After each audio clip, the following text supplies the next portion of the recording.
Habari ya muda huu, ningependa tena kuwakaribisha katika ukurasa huu tuweze kujifunza music, na leo tunajifunza kuhusu time signature.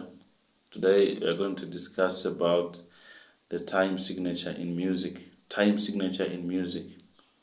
We all know that the time signature in music means a set of two numbers placed at the beginning of the staff, just after the clave, or after the key signatures to indicate number of beats per bar and type of note that carries one beat. So top numbers in time signature is all about beats. So if you are given 2 as a top number, you count 2 beats in every bar or in every measure. If the top number is 3, then you count 3 beats in every bar. If the top number is 4, but you just count 1, 2, 3, 4. So top number isikusumbue kwenye time signature tena. Wakati utakutana nayo top number, ujue ni kuhesabu tu, ni kuhesabu beats. So nataka tujadili juu ya bottom numbers. Bottom numbers zinamaanisha nini? Nataka tufahamu zile bottom number ambazo zinapatikana kwenye time signatures nyingi, na mara nyingi zinakuwa ni common.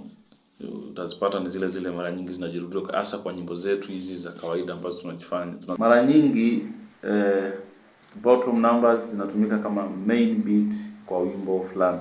So ukikuta bottom number ni 8, it means the main beat in that song will be a quaver. Kama bottom number ni 4, basi main beat itakuwa ni crochet. Kama bottom number ni 2, basi main beat itakuwa ni minimum. Jambo ambalo unapaswa kukumbuka ni kwamba mtunzi wa nyimbo hatatumia noti moja ile ambayo ilielekezwa kama main beat peke yake. Atakuwa na mchanganyiko wa notes. Mfano saa nyingine kwenye 2/4 unaweza kuona alichanganya quavers, 2 quavers, ama akachanganya quaver na semiquaver, ama akachanganya semiquaver peke yake, ama akaweka minimum ambayo inamaliza 2 beats. So vile kwenye 3/8 unaweza kuona pengine anaweza kutumia quavers pekee, ama akatumia crochet na quaver, ama akatumia dotted crochet, ama akatumia semiquavers. Ili mradi tu basi uweze kuona the main beat ikionekana. Ni matumaini yangu kwamba mafundisho haya yanakusaidia. Basi ikiwa unasaidika, basi ni jambo jema. Endelea kunifuatilia kwa mafundisho zaidi na zaidi na zaidi. Asante.